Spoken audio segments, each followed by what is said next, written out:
Hey guys, Dan Frigolette here from Sexy People Podcast, formerly Porn Stars Are People. I wanted to apologize personally for the period of time where we haven't put out episodes. It's been a long, hard year post-pandemic, and I've had a lot of health issues, to be honest, and that has caused the period of time where we didn't give you any content.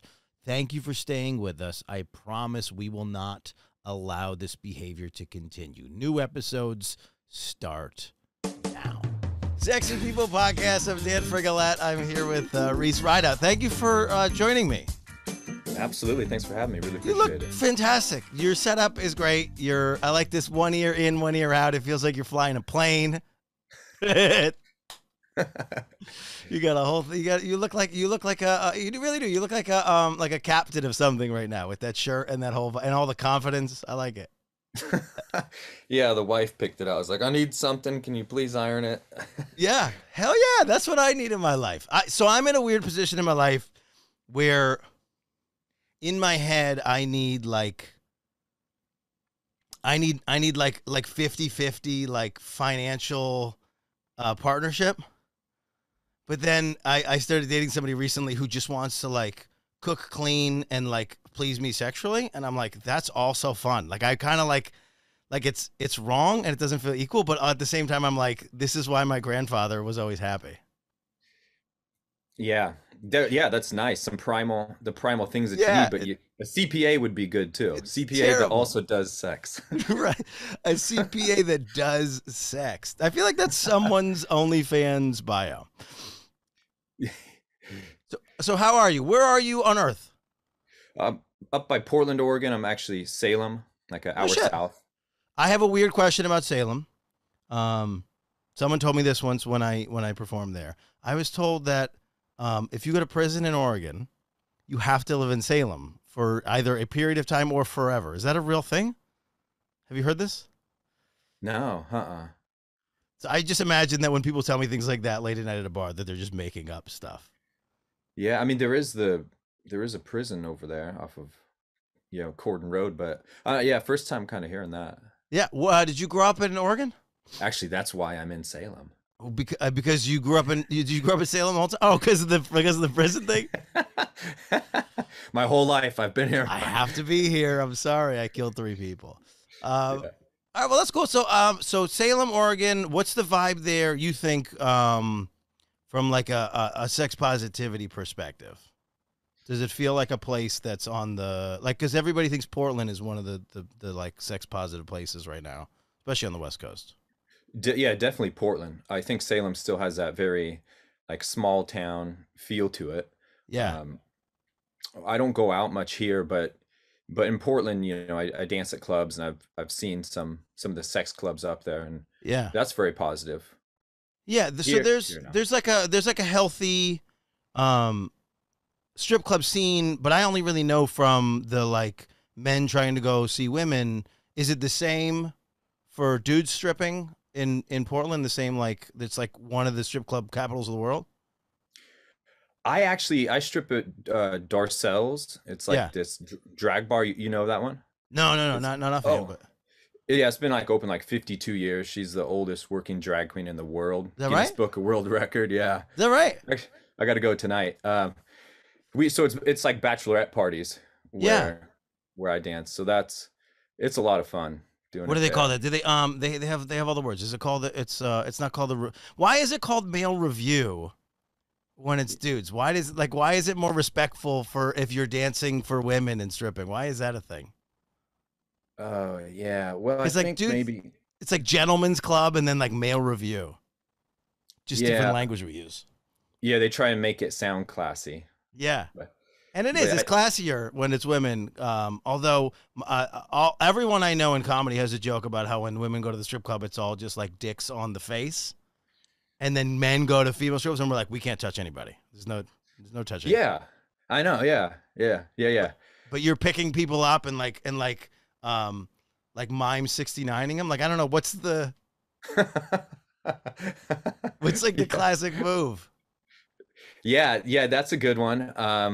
There's this little move where you can flip them around on the ground. You like lock your legs in like some Brazilian jiu-jitsu move and Yeah. flip them back over. And Who would have known you had to like have like UFC skills to strip? I like that. Is it called yeah, stripping? Do I feel like an old like a 1920s man when I call it stripping? yeah, stripping, entertainment, You male said entertainment. dance. Yeah, that sounds better. Yeah. I'm fine with whatever, you know. Yeah. Yeah. So okay, so explain your career to us, especially the way things have changed over the last 4 years, especially. What is your day to day, and where are you making money in this industry as a sex positive person? Yeah, so it's I got in like the early 2000s, and that was like this is just a quick rundown of how things kind of changed. It went magazines to video, and then that when it was video, I was in at the peak of like the websites. So VHS had been gone. Then after that, it kind of came into like live camming, but I wasn't so into that. I just didn't like to, dance monkey, ding, and Interesting. Yeah.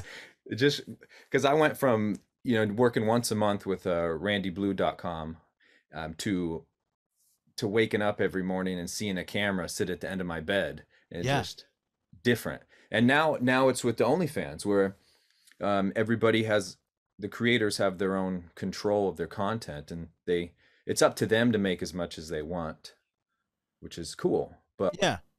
you Well, have to be so business-like. yeah, so what I've noticed is the industry sort of changed in a way, even since I've been doing these interviews, where it's like the people that were the most successful were like, I don't want to say party people, but like they're people that are like social and able to like play the game and do the politics and be fun to be around and like shoot the shit.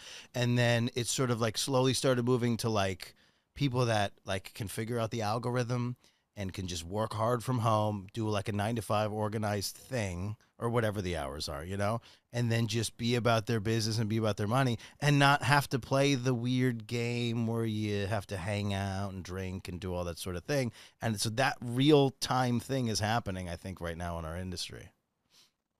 Yeah, absolutely. Well, I mean, like data rules the world, right? So if you can crunch the numbers and know how to manipulate them or fit within that AI, it's going to help you out. Well, let's talk about that. What metrics do you have at your disposal? How do you process those, and then how do you decide? Because there's some element of like dance monkey dance. It's like, okay, well, like people want to see this content, and like your ego is like, screw that, I'll do what I want to do. But then the other part is like, but if I do what I want to do, it might not make any money. So how do you make those decisions? How do you feel like they're your decisions that you're making, and it's not like the market doing it for you? And yeah, and what are all the things that you have at your disposal to make those decisions? Yeah, well, we're kind of playing by the rules of all these platforms like the Instagram and TikTok. If I had my, choice, I would just make the craziest shit, but it always gets pulled. Yeah. And being in the gay side too, predominantly, I just have like a target on my back. Like I can't get away with shit. There's people on TikTok, for example, Jacobs, who has 10 million followers. He can show his dong where you see veins through his sweats. Like Right. I was doing similar things as him because I'm like, I'm just gonna, duplicate some of his stuff. I get pulled, I get flagged. It is. You're There's a weird. This is interesting. This is a weird hypocrisy because I see it a lot where it's like, if you don't have the 10 million, if you don't have the thing, so like at some point TikTok or whoever goes, oh, they're making us money. They're keeping people on the platform, so just let them rock. And then it's like, if you're like trying to build a following, everything is up for debate and everything is up for flag and everything is up for like cancellation. And so yeah, it's hard to feel like the rules are the same for everybody when that kind of stuff happens. yes, it's different, and he's verified. But yeah, they let it slide. But the him being on the straight side and doing solo stuff Yeah. is more acceptable to them. But if you pop on screen with another dude a little too close, Yeah. you know. Is it what's the most ridiculous thing where you were like, 100% like there's no way this is getting pulled, and then it got pulled. What's the most ridiculous thing you've experienced? Years ago, a friend of mine was working with Randy Blue, Chip Tanner, and we did this dancing for equality Okay. because women on YouTube could get away with so much Sure. showing, I mean, the camel toe, right? Yeah. We show a little bulge and it's gone. Is that right? Oh yeah. So what he did was he took a video of these two chicks like twerking, Yeah. and we duplicated move for move and threw them up in the upper corner to show we're doing exactly what they're doing, YouTube. Yeah. So they couldn't pull it. Because every time we'd put something up, it'd get pulled. I did this one. Remember the hula hoop chick that went crazy years ago? What Hula hoop. define she went crazy? Like she trended or she like lost her mind? Yeah. Trended. Yeah. Okay. Yeah. The Wii hula hoop. Remember that activity physical Sure. Nintendo game? Yeah. Went really big on the views, like millions of views. And Yeah. I did something similar, but I took it over the top. Like I pulled nunchucks out of my underwear. Yeah. And I'm and doing the hula hoop at the same time. And mine got pulled within a week. I got like 1 million in 7 days. Did it Pulled give you in like a week. reason? No. This is what I find very interesting, and this week especially, a bunch of people that I follow and people that I'm trying to follow and build relationships with have gotten their accounts pulled, and some of them are brand new, some of them have been around for a long time, and I just see it more and more where people are getting their accounts pulled. And originally, I remember even with Facebook, is they would give you, even if they were ridiculous, they would give you like an explanation of what's happened. And you could argue it all you want because they're not going to change it. But eventually, they'll delete you, and then there's no conversation anymore. It's just we've pulled it, and that stands. So people that will have like 1 million followers, and then they have to start over. I mean, people's whole accounts are called like it'd be like Kelsey got deleted or whatever. You know what I mean? It's like when they remake their accounts, it's like it's crazy. Like, we're like we're addicted more and more to this thing because it's a thing that we can like make money on and we can get our art out there. But we're held accountable to a group of people that aren't holding themselves accountable, like Instagram or Facebook or whoever.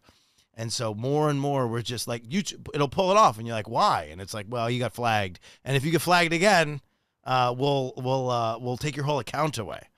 It's like, it feels like being a child and you're like getting hit by your parents and you're like, why? And they're like, I don't know, because I don't know how to express my emotions. I guess what the whole thing feels like. You're like, I don't even want to put anything on YouTube. I'm gonna get canceled. Yeah, it plays with my emotions so much. So much. It's like it brings you to the brink of suicide because you're on shadow ban. Right. You're like, like, I'm doing everything I'm supposed to do for my industry, and there's what other way can I do this? It's crazy. Yeah. Do you get into the? I mean, so you're doing the comparison thing. It's just hard. I have a hard time with this too. I'll like look at what other people are putting up in comedy, and I'll be like, my stuff's the same, Do you get sucked into this comparison thing where you're like, well, they're able to put this stuff up. Do I emulate that? Do I try to make a new route? Like, what's your thought process for that kind of stuff? Yeah, I do compare. I do like doing original. I use things as inspiration, but sometimes I'll duplicate exactly just to see, Yeah. and then it still can get pulled. Yeah. Like I said, I got a target. So so explain the target. So you're a straight man who does boy content. Is that how you identify? Yeah, over the years, I always dance around that.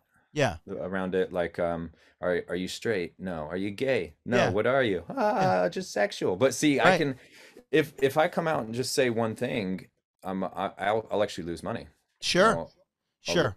Okay, that's so fair. And I think we're better. And that's why I wanted to get your perspective on it too, because I don't want to label you. I think we do that a lot. I think it's a lot of people being like, oh, they're trying to understand, and this having to label everybody. The problem that I'm having lately is like we're just keep creating more labels when what we should be doing is labeling less. And we're like, no, there's 1,000 labels now, which like maybe is progress, right? Because then we're like, oh, well, rather than ask everybody what their pronouns are and this and that, we'll just eventually be like, you're you and I'm me, and that's fine. And it's not my business maybe. But instead we're like making it, we're like green, blue, orange, purple. And it is making it a little bit less fun and more confusing almost. Maybe it's progress. Maybe. Yeah, maybe. Maybe we should just have like everybody has a key, and you just walk up to each other and try and stick it in. Is it? No, didn't. It didn't match. That's a show. There's a show called Lock and Key, and they're like putting keys in people's heads. But okay. So, but is it? I mean, it's fair to say that you make boy content. Yeah. So yeah, boy. I mean, I wish I could be completely honest with you and tell you my exact feelings of going to set, being on set, etc. Yeah. But I just wouldn't be. I don't think I'd be accepted for being that open. Sure. I'd like to. All right. But and I'm trying to get into more. I just did my first bi scene actually out in Arizona, day before yesterday. And I want to get into more on the straight side, but the straight side's homophobic, and since it's so strange. Well, here's the thing, and I'll be brief because it literally like is controversial. What I've noticed as an outsider is that there are different testing parameters for straight side and gay side. And so what that's created is a fear that if you're a crossover, that you might not be able to get as much working on both sides. And for better or for worse. Well, definitely for worse. And so with that comes some weird ideas that may or may not be homophobic, but what they're doing is because the two sides are being treated differently, it creates a friction. And that friction is making it so that working straight side is just not easier, but it comes with certain expectations, whereas working gay side or crossover side has different expectations, which I find confusing and conflicting. And I don't know why they're different. All right, moving on. We know that you are married. This is a thing that you're open about. You're married to a woman. You have kids. No kids. No kids. No, we're trying. Probably gonna have to do IVF here. Is that right? Years out. Yeah. What do you have any thoughts, hesitations about that kind of stuff? Do you feel like that's just part of where we are in society now, that's like a thing that we're all doing? Oh, you mean the IVF or just the kids in general? The what? No, not the kids. No, the kids in general. That's obviously like a choice. Yeah. But it seems like medically IVF is becoming safer, more controlled opportunity for people, right? It does seem like it's happening more often, and maybe that's a chemical imbalance in the pollution or whatever people are eating or stresses or who knows what it is exactly. Yeah, 4 years of a particular administration. Who knows what it could be? Yeah. I mean, because I have good loads. There's right. There's got to be something in them. I have a microscope. I've checked it. Is that a thing? I even did a video. The fans love it. Is that a thing? Is it really like sperm count videos? I didn't know that was a thing. Well, I made it a thing. No, I didn't know either. That. That's fun. Because when I back in like high school when I was wrestling, I checked my sperm under a microscope, just 1200x, and I could see it. Yeah, and I remember just it was so cool telling all the guys on the team. Yeah. But I checked it recently just because I take so many supplements just to make sure. I bought a new microscope and I recorded it and threw it up on the big screen. You just see him just squirming everywhere. Yeah. Do people find that sensual? Is that going to become? Are you creating like a fetish? I have one guy that keeps hitting me up. He wants to jack off in a cup together and then view our sperm. Watch them fight to the death. That could be fun. But how are you gonna know whose are whose? Yeah, I don't know if you could tell the difference. No, you're gonna have to somebody's gonna have to drink dye or something crazy. Yeah. Shake it up. The reds versus the blues. Yeah, that seems fun. And I'll leave them in the little glass sheet, that goes in the microscope. I'll leave it overnight, and some of them will still slide. Yeah. Some kind of Wait, how long before they die? It can be over 24 hours. Oh shit. Yeah. this is interesting, and I'm feeling vulnerable because I want to talk about my thing.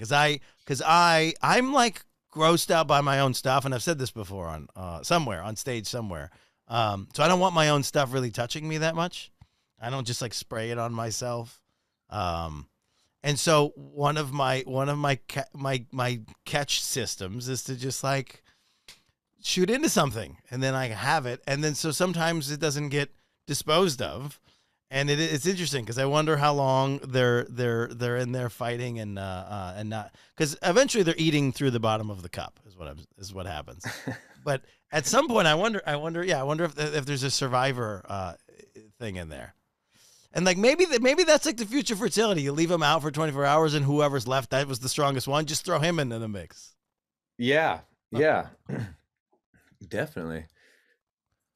That's so funny. So wait, so your microscope allows you to it's like digital. It allows you to just throw it onto a screen or whatever. Yeah. How fun. How did you come up with this as like a FET idea? Why did you do this? Because of the high school thing.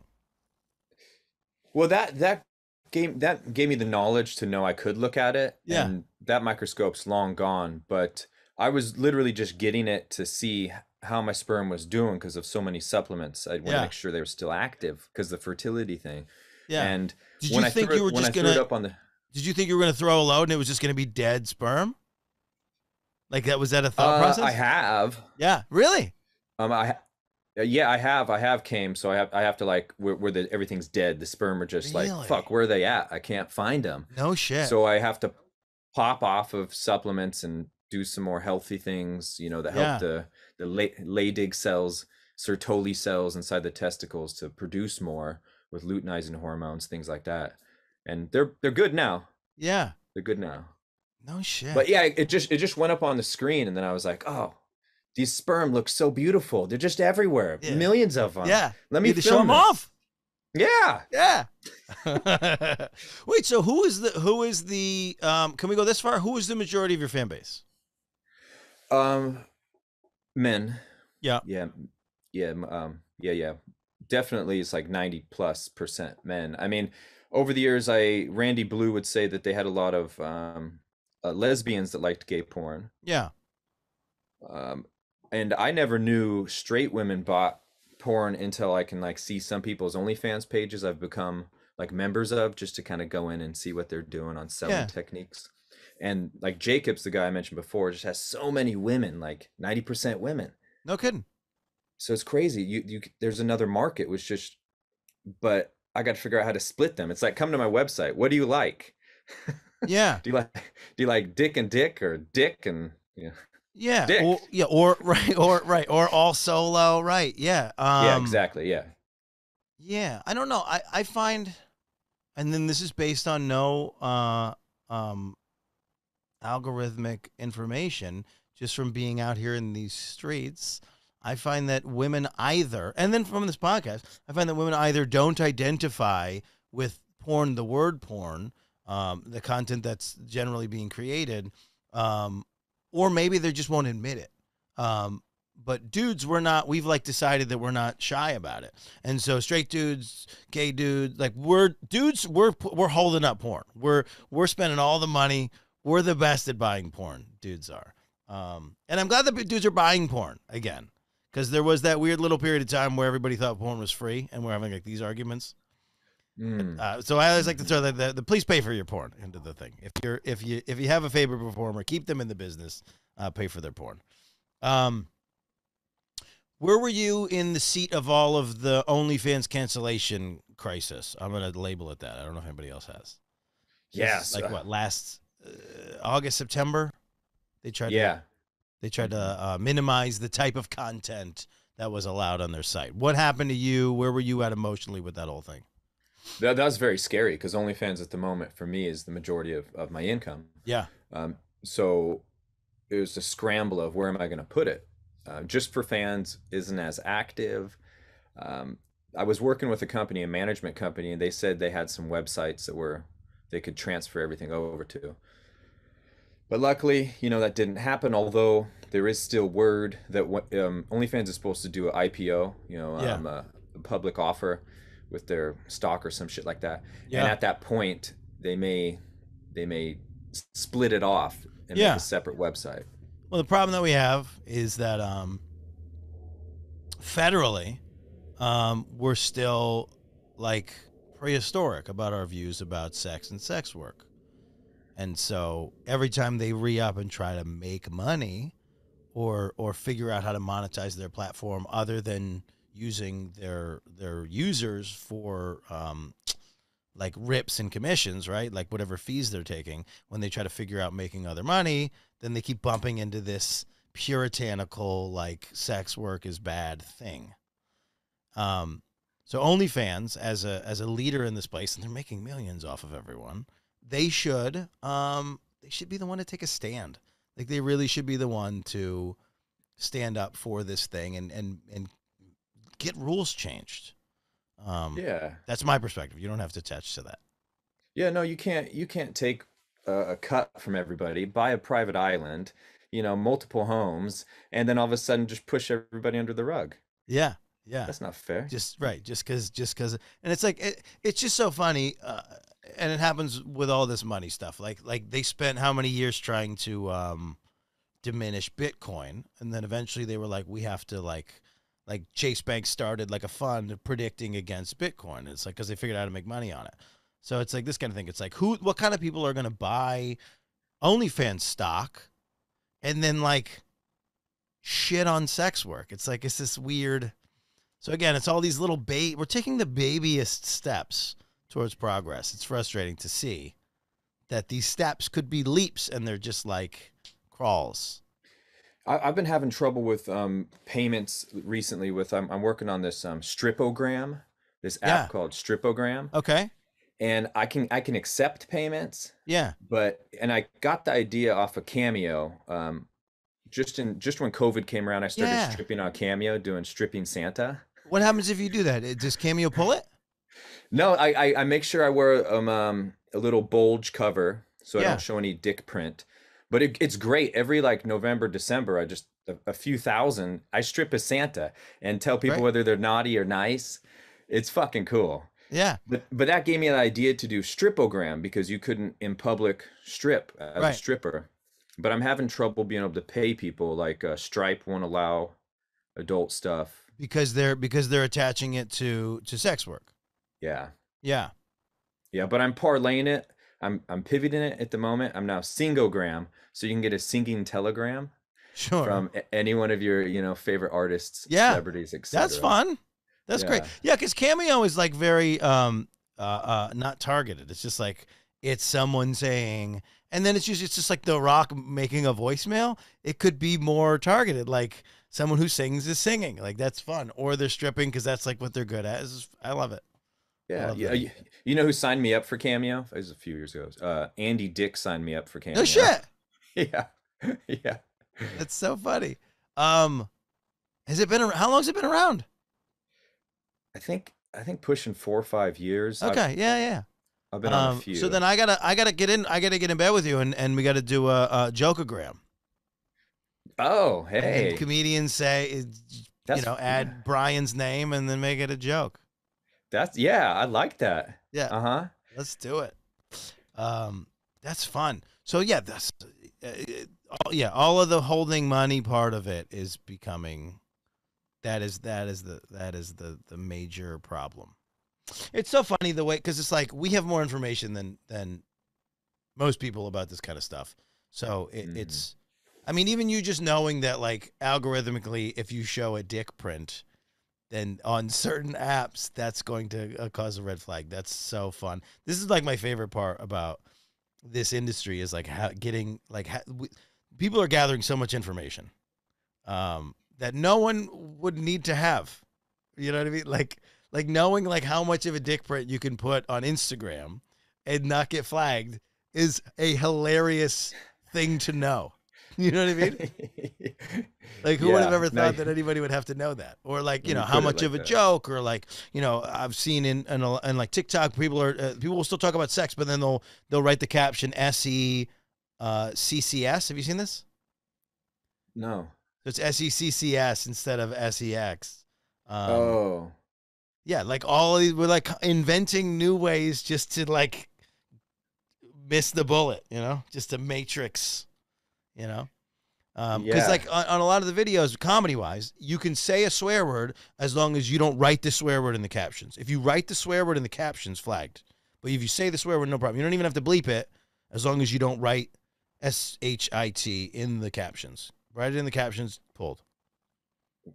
So it's more, it hurts people's feelings more if they read it Maybe. opposed to I don't hear know. it. I don't know. What is the thing? Is that what we're worried about now, is hurting people's feelings? Is that what we're worried about? Every time I get flagged, I assume it's somebody personally who flagged it and that like Instagram didn't have the time to find me. Someone just decided. And it's like, if you're my follower and you're just flagging my stuff, get out of my page. Let me live. Yeah, I know. Yeah, that's just not fair. I don't get it. What's the industry right now? Do you think that there are people that think that they're competing with you? Do you feel like you're competing with people, or do you think that we're at a place now with OnlyFans and all this stuff that you can just do your own lane and not upset anybody? Competing with other Other adult performers, yeah. Do you other think there's people that performers. like, because in comedy it's always like, oh, so and so got such and such, that means I can't get it, and it's like it's a fake idea. Like there's enough money out here for everybody, right? But do you feel like people are? Yeah, well, the good ones, the hungry ones, compete, but then you can also be a good one where you just don't even look at who's in the other lane and you just go straight forward. But competition, I mean, in general, I think can be good, Yeah, if it but you motivates can't. you, right? Yeah, yeah, exactly. So I I definitely look at other people, see what they're doing. That's just who I am because I crunch numbers and stuff like that. Yeah, Uh, so it helps me, but then you also got to run on your own sometimes too. yeah. So I guess what would be your advice for somebody who started an OnlyFans as like they really didn't know what kind of work it would take, and they started as sort of like a pet project, and now they want to get serious about it. What would you have for advice on how to take like 15 of the people that like are hitting on you or are on your OnlyFans to like a monetizable fan base? Yeah, What would be your advice? I'm lucky because I've been in the industry like 18, 19 years, so it just carried over. Yeah, It would have been so much harder if I would have got in OnlyFans a few years ago without that. If somebody's starting on the ground floor, I would say if you have the body, that's done. yeah, Obviously keep it up. Um, and you got a dick that works and a yeah, camera that works. That's done. Don't worry about that. That's so what you need to do is once a month film some shit that you can release once a week. So the other 99% of your time needs to be marketing. So 1% play with your penis, 99% market. And interesting. Yeah, and some of the best way to market would be to find other people, just how, movie stars marry or date to pull each other's fans, or a country singer sings rap to get other fans. yeah. You got to collaborate, and you'll immediately marketing get those people from the other performer you're filming with. Yeah, I like that. I like that a lot. That seems like a lot of what I see, especially on the OnlyFans, is that cross promo to try to help, and it works on me. Like if I'm on somebody's page, and they're offering the week trial for the other person, I'm gonna check that out. I'm gonna see what's going on the other page, and that's the thing. It is interesting that OnlyFans is not offering. Like you can't advertise on OnlyFans, right? You have to, if you want to do it, you're doing it on your own. You're finding ways, creative ways. A lot of Yeah, people I yeah. talk to are doing the like they'll do a TikTok or they'll do an Instagram to try to get to OnlyFans, and they figured out all the places where which links they can put where to eventually get them to where they can monetize them. Yeah, exactly. Yeah, you got to funnel them carefully, using the proper, like TikTok, being careful with what you Yeah. show, but you can't put OnlyFans on TikTok. You have to send people to Instagram, Right. and then a link tree, and Right. then a Yeah. OnlyFans. Yeah. This is what someone told me, and then I guess A lot of people, the interview I did last week, this woman was using dating sites as her marketing tool, and dating sites have now found that this is the thing that's happening. So if you put the word anything OnlyFans or OnlyFriends in like Tinder, you get axed from Tinder forever. Oh, We're like really in this place where like we're all just getting ourselves canceled every step of the way. Because this girl was like, I have to get a new phone number if I want to get a Tinder now, because she got banned. oh yeah, the phone itself is blocked or something. Yeah, the They can number, do your that. email. Like I tried to start a new Instagram page recently, and it took Instagram a week to realize it's the same guy. Because I'm still on the same phone, and there's only so many ways I can connect with this thing, right? So then now this I was trying to see if I made a fresh account without followers on it, if I could get stuff to skyrocket, right? Just by chucking into the algo, and because I was finding like either being shadow banned or finding that like past like marks against me were making so that this account that had followers wasn't doing what made sense mathematically. So I was like, what if I just throw this one up and see what happens? And it was going fine. And then they were like, oh, this is the same guy. And now they show up together and it's blocked again. It's like, they got us. They got us by the balls. So that's why you got to push Stripogram and Yeah, own it yeah, separate. yeah. You need your own thing because we Yeah. don't own any of these, so you got to have your own URL that the people can't take from you, and you have a server in another country. Yeah. I don't know. Yeah. Now you have a garage full of, like mining Bitcoin and you're like, how did I get here? What was I going to say to you? So, okay. So this, I can feel the pressure from you. You said, make sure your dick works, make sure your body is, you're taking these things to make sure that your body is tip top. This feels particularly for you to be like one of the main, and you can correct me if I'm wrong. One of the main like stressors is like making sure that you're fit and like Yeah. camera ready. Does this? Well, being fit's just part of me. That's how I got Yeah. into it in the first place because I Yeah. did like amateur bodybuilding, and I got scouted when I was like 21, Yeah. And your and the body's photog crazy. Your genetics are crazy. You look fantastic. well, I mean, a lot of work. Sure, You of should see course. my supplement cabinet has like 200 plus supplements in it. Yeah. I go And to you have a bed lot of researching that. knowledge. Yeah. Yeah, yeah. But doing the porn, I just got out of a tour. Before I'd like film once a month, Yeah. but I just got done doing a tour in Dallas, Texas, and LA, and I filmed like 13 videos in about 11, 12 days. Yeah. A lot of Viagra, and I don't think it was so healthy because it Yeah. lowers your blood pressure, and I'm doing that, 2 times a day sometimes, doing 100 Interesting. milligrams 2 times a day, and I actually was just checking my blood pressure a bit ago because Just to keep the scene the way it's supposed to be, because there's a lot of pressure.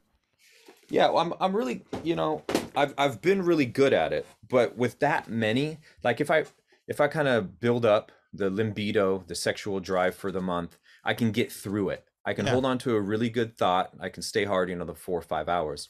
I was just a little concerned with doing 1 to 2 a day over a 2-week period. So And then nobody knows this about the dick, but the dick is connected so tightly to the brain that if you let even just like the littlest bit of doubt in there, then you're screwed. I used to have a buddy in college who was like convinced that he had a small penis, and we're all pretty sure he doesn't have a small penis, but he thought he had a small penis. Therefore, he has a small penis because his dick's never going to do what he needs it to do because in his head he's always there, right?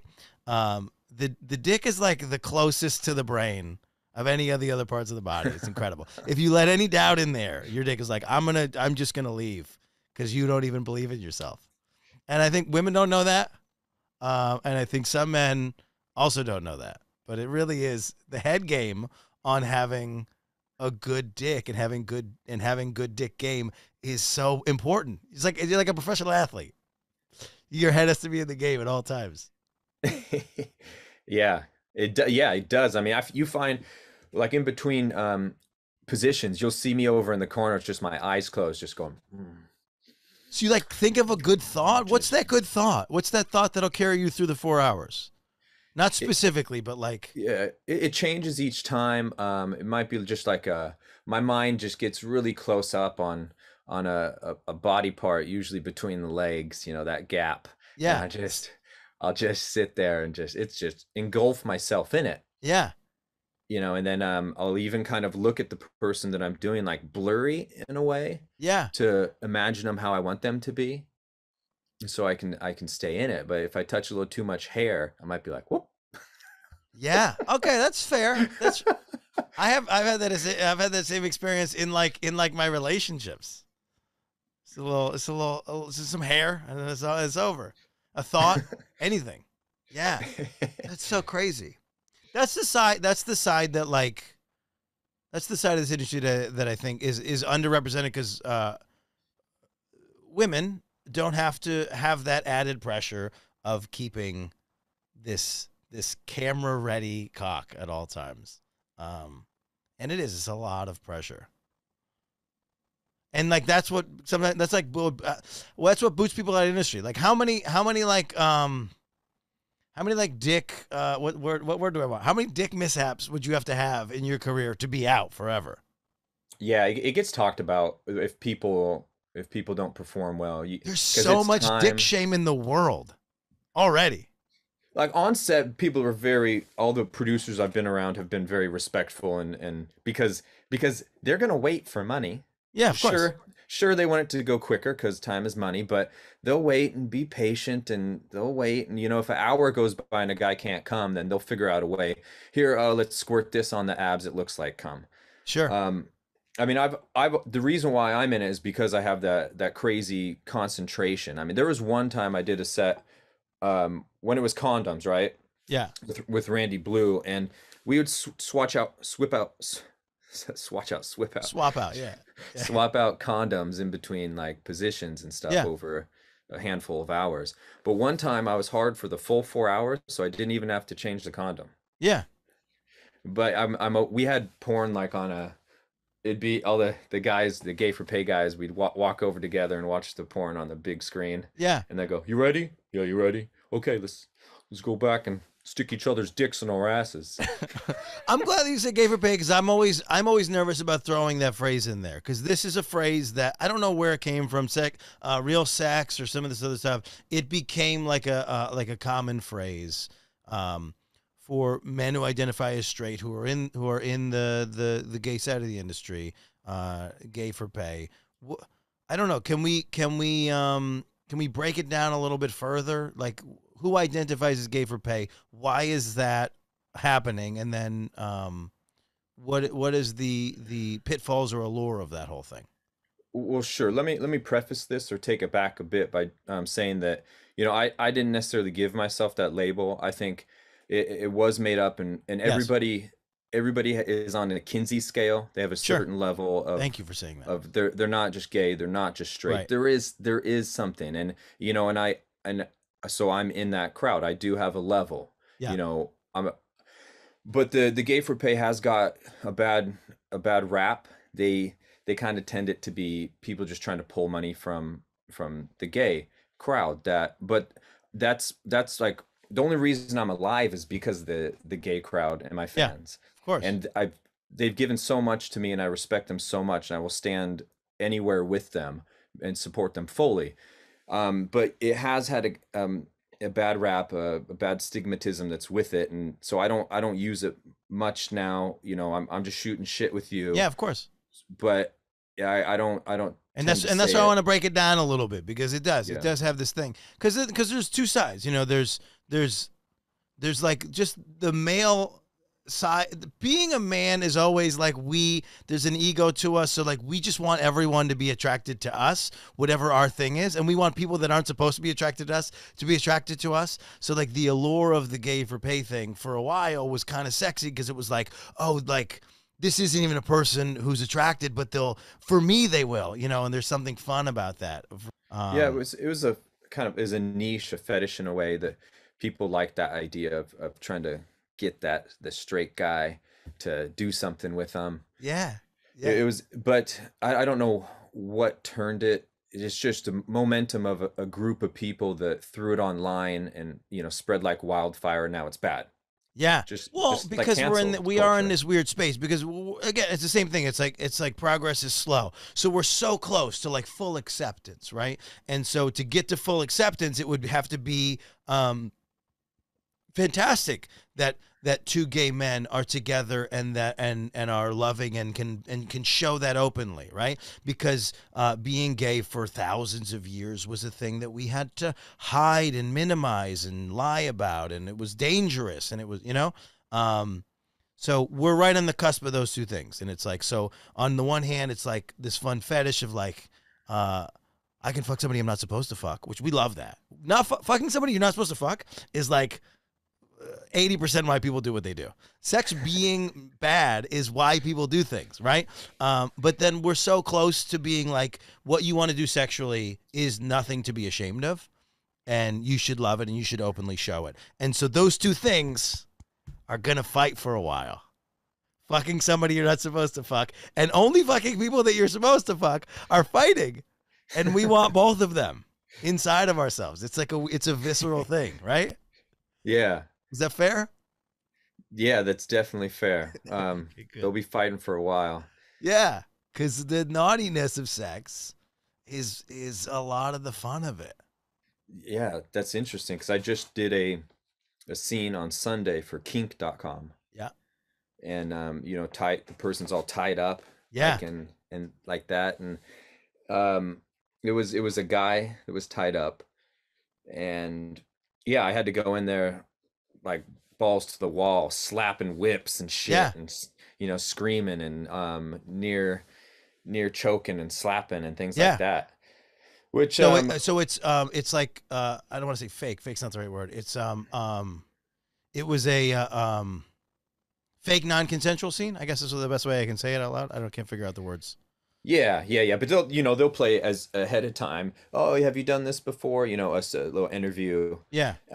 And then afterwards, oh, did you like it? So it's completely I didn't realize that was in there. That's important. Yeah. Oh yeah. Having him on camera being like, I agree. This is the thing I did. I'm so happy. Good that we did it. Okay. Yeah. Yeah, exactly. I mean, it's that's that threshold. That's that threshold we're talking about. Yeah. So you felt. You said you had to go in gung ho. Yeah. So it was interesting for me because there was so much time in between the sexual positions with waiting for the riggers to tie up the other really model. Important. Yeah. So it's like a 5-6 hour shoot. So a lot of waiting, and I probably would have liked it more if it was a female that was tied up. Sure. But we got through it. I think it looked good. Yeah. And we'll see. Interesting. I think, the guy looked very, very scared. Yeah, I wonder because of I'll blame the patriarchy and all and sexual dynamics and dominance and submissiveness. I am familiar with the female rape fantasy from another man. Do you find that there are similar scenes being created where it's like a rape fantasy with two men? Well, this one that we did, it was like, it's kind of like a boyfriend. Yeah. The scenario was he posted photos on Instagram. I didn't want him to, and his ass is all mine. I see. And he's going to be taught a lesson. I see. This is sort of like playful punishment. And I just wonder if it's equal. I wonder if it's equal gendered to who wants to be choked and be submissive. Because I don't have that information. I guess you just buy him a really tight, like button-up neck shirt, and when you put it on, you go, and you just how see does if it they make you feel? That's fun. So mine is always that like if you don't know, you just like put your forearm near her throat, and then if she pushes against it, then that's your green light. Oh. But I had this thing once where because of the podcast and because of the proximity to sex and sex positivity, weird conversations will come up at my shows because I like to do a Q&A at the end. Because generally, there's like 8 questions they'll ask, and so I've already written jokes for what they're probably going to ask. But somehow, somewhere, a discussion was started talking about scat play, and it was like, and then we were like trying to like identify how to emotionally and intellectually have the discussion of whether or not you and your partner wanted to poo on each other. And so there was like this thing about like a glass coffee table and like being underneath it, and then you poo on it, and how does it make you feel? It's completely absurd and not real, but these are fun. These are fun conversations. But these are conversations that people should be having more. How do we find you? How do we follow you? How do we pay for your porn? How do we support your what's it? Singogram? What did you call it? Singogram? Yeah, Singogram and Stripogram. Stripogram. Yes, sing-o-gram.com Okay. or strip-o-gram.com. Those ones, OnlyFans is at Reese Rideout, ReeseRideout. And working on a film right now, a horror film. Okay. You can find some of that and support that at nickdent.com. And this is adult and horror combined, or just horror? Just horror. Okay. Yep, Nice. futuristic slasher. Oh, very cool. If I'm already your fan, I'm a fan now because of this podcast, and I want to support you, what's the best way that I can support you where you're making the most amount of money and you get it directly? Is it reeserideout.club? Not accepting there yet. So right now it's just OnlyFans. So it's OnlyFans. Would be the best way. Yeah.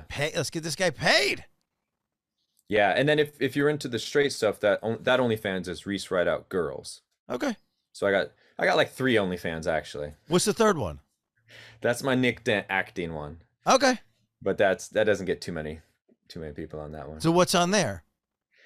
Behind the scenes of like the film we just did is that. Okay. Yeah, behind the scenes that, and then the girl one and the guy one. Great. And then when are you live again? Going live. Yeah. In Portland. Yeah, actually supposed to tonight, but I gotta go. My car has a little coolant leak. I gotta go throw some stop leak in there. Hopefully make it up there tonight. And how often are you up at that club? What's the name of that club? It's called Darcel XV. Yeah. And Friday and Saturday, they have 2 shows. So every week. Yeah, every week, unless I'm out Portland, of town. Oregon. Yep. Go see this man, get this man paid, follow this man on all the things. Thank you for doing this. I appreciate your time. We're going to cut here. We have a new episode every Sunday. I apologize to the fans for the absence. I went through some physical, medical stuff, and it's just been a rough time after the pandemic. So I'm glad we're back up and running. I'm glad that we had our guests here today. Thank you guys for listening. I appreciate everything. Every Sunday, we're going to drop a new episode. Follow us there. Check it out on YouTube. Check it out on iTunes. And then follow all the guests on OnlyFans. Thank you guys for listening. Please share this episode. If you enjoyed the episode, if you had a good time, give us a review. We've done a lot of things to change over the years, and some of those things were awful. So if you like what you're hearing, tell us that we're doing a good job. Send us an email, do the things, like it, check us out on Instagram, Sexy People Pod, all the places. And if you like the guests, give us some good comments and tell us who else we should have. Thank you so much for listening. We could not do any of this without you.